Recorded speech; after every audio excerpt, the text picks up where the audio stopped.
آدم علیہ السلام کے دو فرزند حابیل اور قابیل،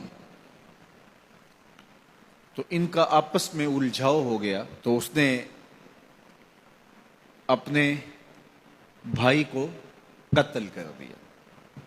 معاملہ یہ تھا کہ جو سلسلہ تھا بقائے نسل انسانی، افزائش نسل انسانی اور فروغ نسل انسانی کے لیے، وہ یہ تھا کہ چونکہ ایک ہی باپ کی اولادیں تھیں، تو جب ولادت ہوتی تو ایک بیٹا اور ایک بیٹی پیدا ہوتی، تو یہ بیٹا اور بیٹی جو ایک دفعہ پیدا ہوئے ہیں، ان کا آپس میں نکاح نہیں ہو سکتا تھا۔ تو اس کے بعد جو دوسرے بیٹے اور بیٹی پیدا ہوتے تو ان کا مخالف سمت نکاح ہوتا۔ تو قابیل کے ساتھ پیدا ہونے والی جو لڑکی تھی، قابیل اس کے ساتھ نکاح کرنا چاہتا تھا، تو حضرت آدم علیہ السلام نے فرمایا ایسا نہیں ہوگا، لیکن چلو تم قربانی پیش کرو، جس کی قربانی قبول ہو گئی اس کا اس سے نکاح کر دیں گے۔ اس وقت جو شخص قربانی پیش کرتا تھا تو وہ جانور ذبح کرے یا گندم یا جو بھی، تو وہ باہر جنگل میں پہاڑوں پہ مختلف جگہوں پہ رکھ دیتے، پھر آسمان سے بجلی اترتی اور جس کی قربانی قبول ہوتی وہ بجلی اس کو اچک لیتی، اس کو جلا دیتی، اس کو کھا لیتی، اور جس کی قربانی قبول نہ ہوتی وہ یوں ہی پڑی رہتی۔ تو یہ طریقہ تھا قربانی کے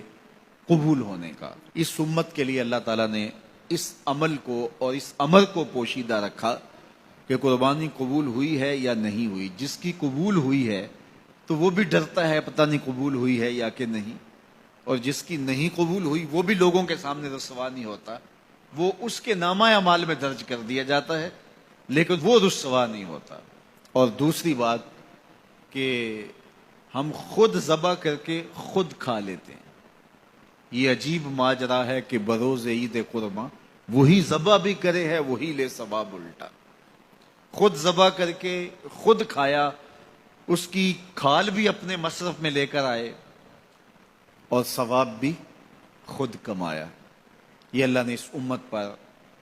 احسان کیا ہے۔ تو حابیل کی قربانی قبول کر لی گئی، قابیل کی قربانی قبول نہیں ہوئی، تو اس کو اپنے بھائی پہ غصہ آیا اور اس کو قتل کر ڈالا۔ اب جب قتل کر لیا، اور یہ تھا بھی پہلا قتل، اور انسان کو نہیں پتا تھا کہ اب اس کا کیا کیا جائے، تو وہ اپنے بھائی کی لاش اپنے کندھوں پہ اٹھا کے گھومتا رہا، اب اس کا کروں کیا؟ پھر اللہ نے دو کوے بھیجے، قرآن مجید میں وہ واقعہ موجود ہے۔ تو دونوں کوے لڑے، ایک نے دوسرے کو مار دیا، پھر زمین کو اپنے پاؤں سے کریدا اور کوے کو اس کے اندر رکھ کے اوپر مٹی ڈالی۔ تو قابیل نے ایسے سر پہ ہاتھ مارا، کہا کہ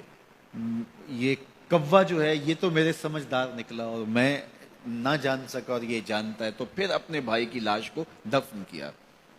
اب سب سے پہلا قتل اور سب سے پہلی موت جو روئے زمین پہ ہوئی وہ حابیل کی تھی۔ اب قیامت تک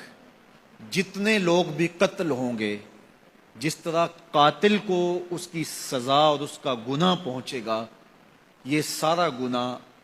قابیل کے نامہ اعمال میں بھی درج ہوتا رہے گا، اس لیے کہ اس جرم کا آغاز اس نے کیا۔ آپ سے اگر ہو سکے تو کسی اچھے کام کا آغاز کرنا، کبھی بھی کسی برے فعل کا ذریعہ نہ بننا۔ بعض اوقات ہوتا ہے ایک شخص کوئی ایسا کام کرتا، اس کی دیکھا دیکھی سارے لوگ کرنے لگ جاتے ہیں، اگر وہ اچھا ہوتا ہے تو اچھائی پھیلنے لگتی ہے، اور اگر وہ کام برا ہوتا ہے تو برائی پھیلنے لگتی ہے۔ تو انسانی فطرت ہے کہ وہ دیکھے دیکھے کام کرنے لگ جاتے ہیں۔ تو میں آپ کو یہ کہوں گا، کوئی بھی عمل ہو تو آپ کبھی بھی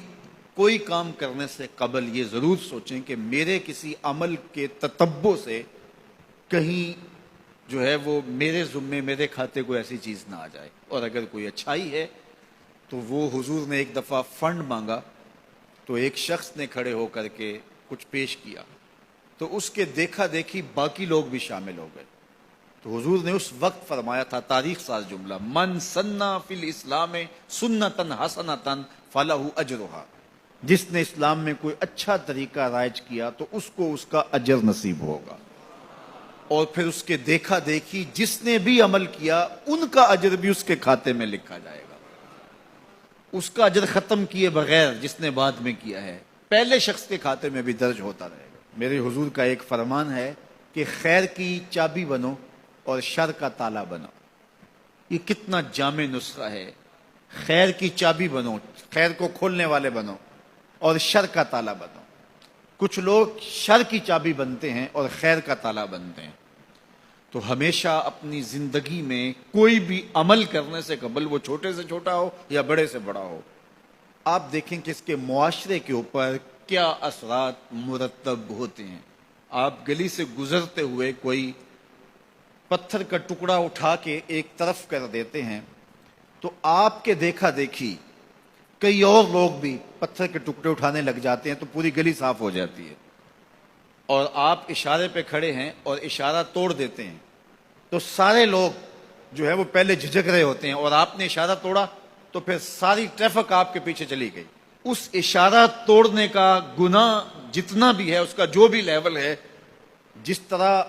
آپ کو ملا اور بعد میں جو آنے والے، وہ سب کا گناہ آپ کے کھاتے میں بھی گیا، اس لیے کہ ریت آپ نے ڈالی ہے، باقیوں کو حوصلہ آپ نے دیا ہے۔ اس طرح بہت ساری چھوٹی چھوٹی باتیں ہیں جو اپنی زندگی کے اندر آپ خود غور کر سکتے ہیں،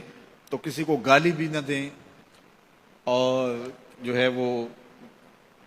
کسی گناہ کا سبب اور ذریعہ کبھی نہ بنے۔